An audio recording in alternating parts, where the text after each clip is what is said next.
A schoolroom table, 2 chairs, a video camera that will not look away. It is December 25th, 1989, at a garrison in Târgoviște, and Romania's leader of 24 years sits across from a hastily assembled military tribunal. Less than an hour later, soldiers will lead him and his wife into a courtyard and fire until there is no doubt. How does a regime that ruled by fear end in a classroom and a yard on Christmas Day? Hold that thought, because the answer begins long before the camera switched on. 4 days earlier, Ceausescu had called a mass rally in Bucharest for December 21st. Organizers mobilized state employees and busloads of workers. Cameras were placed to show the loyal front ranks. The speech began from the balcony of the Central Committee building. Then the sound from the crowd shifted. Cheers thinned, whistles rose, and voices began to chant one word that mattered that week: Timișoara. For a leader who had spent years choreographing applause, that was the first tear in the curtain, and everyone watching felt it. To understand how old Romania ended up at that balcony, let's rewind. Nicolae Ceausescu was born on January 26, 1918, in the village of Scornicești. He joined the illegal Communist Party as a teenager and spent time in prison during the 1930s. After the war, he rose quickly through party ranks, the student of a system that rewarded loyalty and discipline. In March 1965, after the death of Gheorghe Gheorghiu Dej, Ceausescu became General Secretary. Early gestures suggested a different course from Moscow. He condemned the Soviet-led invasion of Czechoslovakia on August 21, 1968, and opened doors to Western capitals. On August 3, 1969, Richard Nixon visited Bucharest, the first sitting US president to set foot in a communist capital. In the 1970s, Romania won trade privileges and loans, and in 1978, Queen Elizabeth II conferred an honorary knighthood that would be revoked in December 1989. At home, the picture was tighter. In July 1971, after visits to China and North Korea, Ceausescu issued what became known as the July Theses. The program demanded strict ideological control in education, culture, and the press. A personality cult grew. Titles multiplied. Portraits filled schools and factories. Television carried long speeches and choreographed factory tours. By the late 1970s, the Securitate, Romania's secret police, had more than 10,000 officers and hundreds of thousands of informers. Phones were tapped, letters were opened, hotel rooms and apartments were bugged. People learned to talk with the faucet running. Policy reached deeply into private life. On October 1, 1966, Decree 770 outlawed abortion and most contraception to raise the birth rate. Women faced compulsory medical checks at workplaces.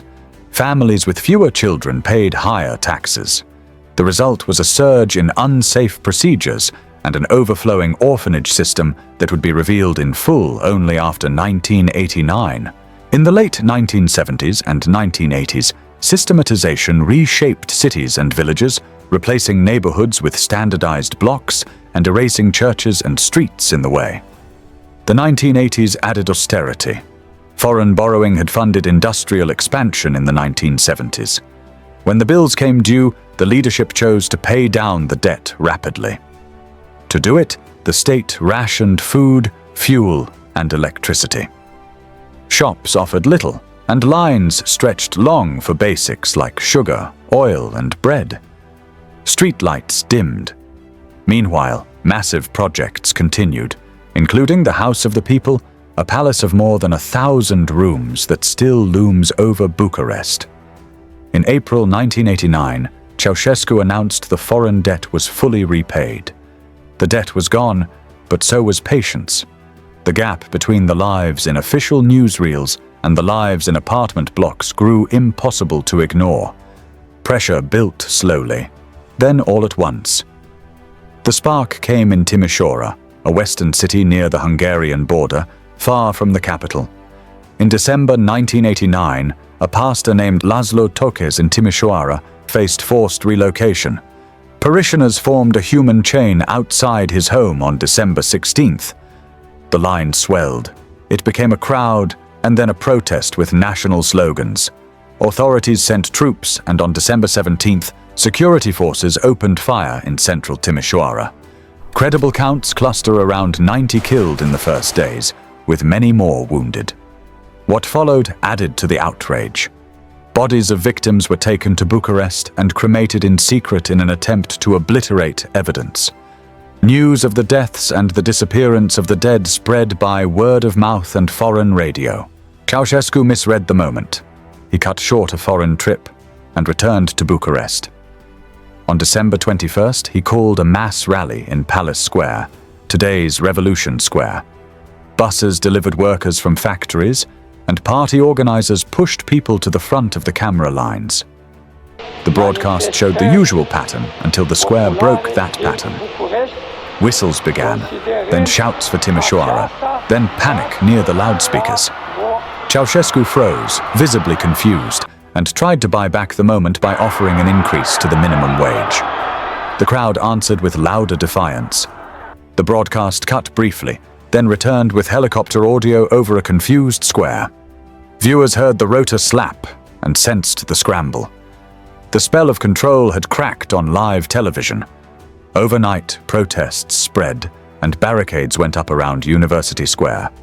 Defense Minister Vasile Milea died of a gunshot wound on December 22nd, officially ruled a suicide. Rumors that he had been shot or driven to despair raced through the army. The effect was decisive. Senior officers withheld troops from firing on crowds. Some units removed the red star from their caps. Others turned their guns against the Securitate. Protesters flooded the Central Committee building and pushed through the doors.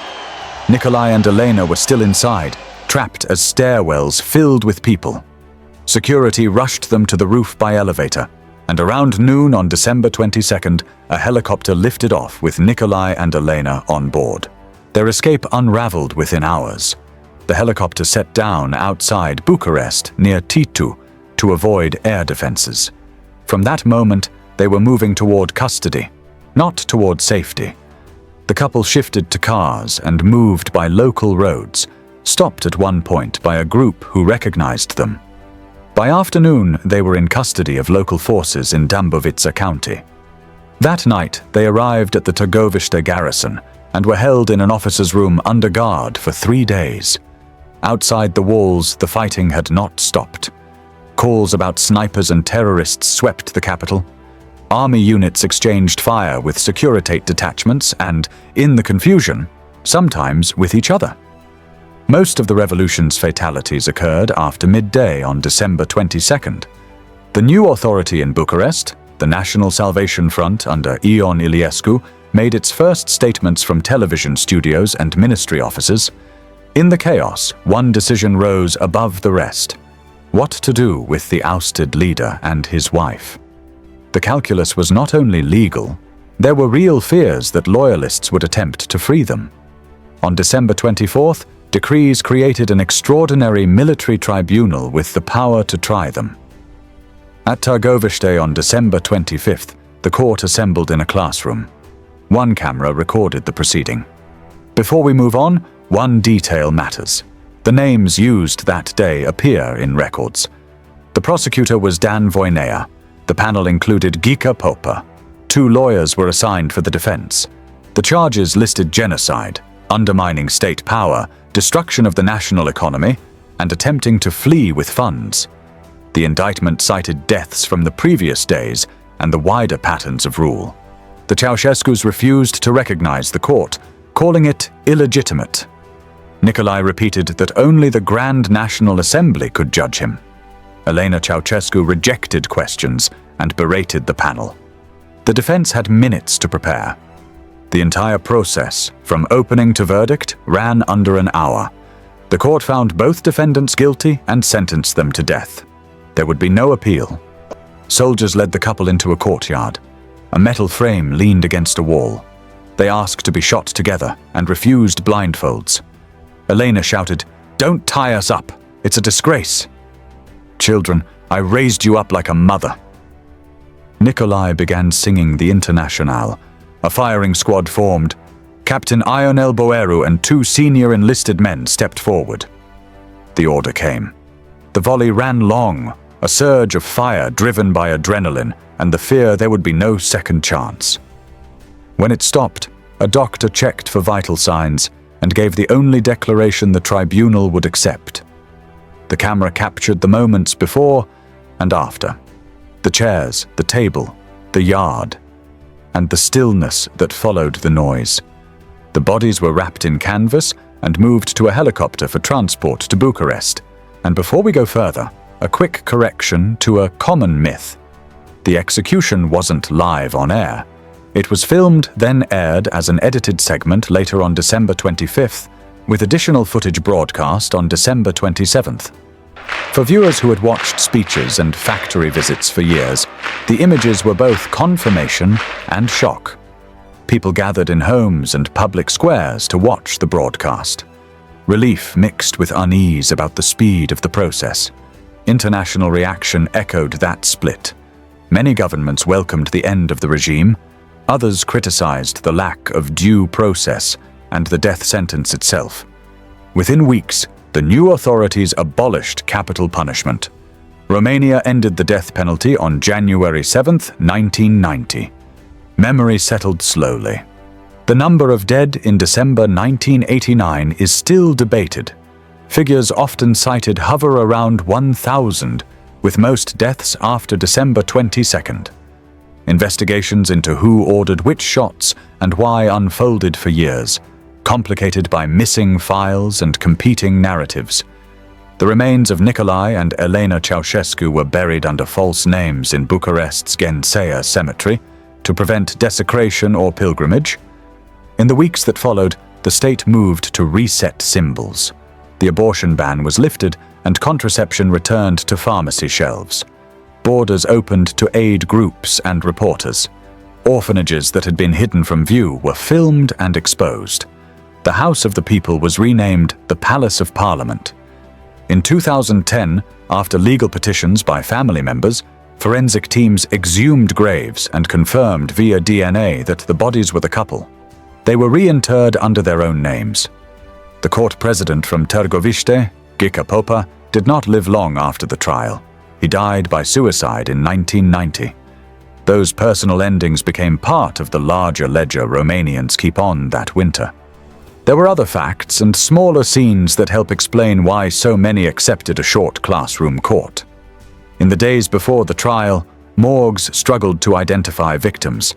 Families of the missing searched for names and found few. Reports that bodies from Timișoara had been cremated in Bucharest hardened anger. In the capital, people tore down security service emblems from buildings. Soldiers wore white armbands to identify themselves in the streets. Telephone exchanges were jammed with calls about gunfire and alleged snipers.